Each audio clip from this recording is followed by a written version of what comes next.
Lyon, il s'est passé plein de choses. Alors déjà, le stade vide, quasiment. Boycott, dont on avait parlé la semaine dernière, ça va bien. Oui, on l'avait annoncé, Daniel. je te signale. Boycott. Cherki sifflé par le public. Bon, à la fin, il a mis une passe décisive et tout, mais enfin bon, tout de même, sifflé. Donc ambiance délétère, globalement à Lyon. Mais enfin, Lyon qui gagne quand même. Et qui, comme tu l'as dit, finalement est à 5 points de la 5e place. Bon, donc ça peut, pourquoi pas, être une source de motivation pour la fin de saison malgré Vous avez tout. trouvé ça bien le match là entre ces deux équipes là? Il y a l'impression d'équipes fatiguées, qui n'ont plus la tête. Oui, mais plus inquiétant pour Rennes que pour Lyon en l'occurrence. Beaucoup de questions à Rennes où Genesio semble déjà être convaincu qu'il va partir. C'est un match qui valait le coup d'être vu juste pour le but de Corentin Tolisso, qui est un but merveilleux. Absolument, c'est vrai. Des questions sur le recrutement de Flo Maurice, mais moi j'en posais déjà quand il était à Lyon. Tout le monde me dit que c'est un des meilleurs de France. Moi, à chaque fois, je trouve qu'il y a beaucoup à redire. Ça se vérifie encore cette année. Tu vois Lyon, ok, ils ont pris une énorme claque dans la gueule cette semaine. Et donc, bon, il y a un petit côté revanche, notamment sur les 2-3 mecs qui n'ont pas été bons mercredi. Bon, qu'est-ce que ça vaut la revanche à ce moment-là d'aller battre Rennes 3-1? Redonner un espoir que tu vas pouvoir revenir à la 5e place alors que tu as été humilié à Nantes et que tu as vraiment très très mal vécu au point de provoquer un boycott, que ça règle rien des problèmes de gestion et des questions qui se posent autour du duo Textor-Olas.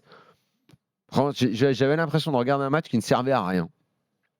C'est triste. Tu sais, triste en fait. C'est ce que je me suis dit en regardant. Je me suis dit, bon, finalement, c'est une dire qui sert à rien. Mais finalement, tu regardes le classement, tu te dis, non, il y a 8 matchs, 5 points.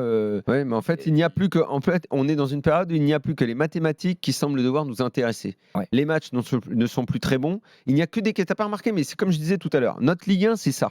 C'est à partir de mars, tu penses déjà à la saison d'après. Alors que normalement, tu dois être dans la fin de saison pour aller chercher des choses.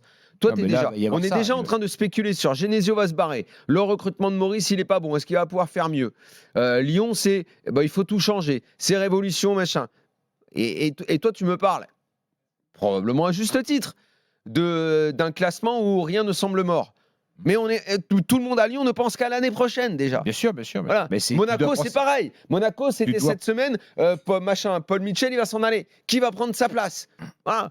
Alors, normalement, on doit être dans combien de matchs il reste là? Il va rester 8 matchs là? Il reste 8 matchs. 8 matchs. C'est là où tu vas chercher les trucs, où il faut se battre, les places européennes. Tout le monde ne fait que parler. Tu crois que les joueurs, ils l'entendent aussi, les joueurs? Les agents viennent, ça discute, le contrat, le machin, et on est en train de finir notre saison de Ligue 1. Ça me plaît pas. Mais ça, c'est la vie du foot. Ça doit pas empêcher de voir des matchs cohérents. On en voit partout. Moi, j'ai l'impression qu'on en voit nulle part. En ce moment, en Ligue 1, j'en vois pas, moi. En Europe, moi, j'en vois partout des matchs cohérents. Moi, j'ai vu Lyon-Rennes, là, le soleil, le stade vide, machin. Oh, c'est en plus déjeuner de Pâques en famille, tout ça. C'était très particulier. J'avais un œil, il sert à rien ce match en fait.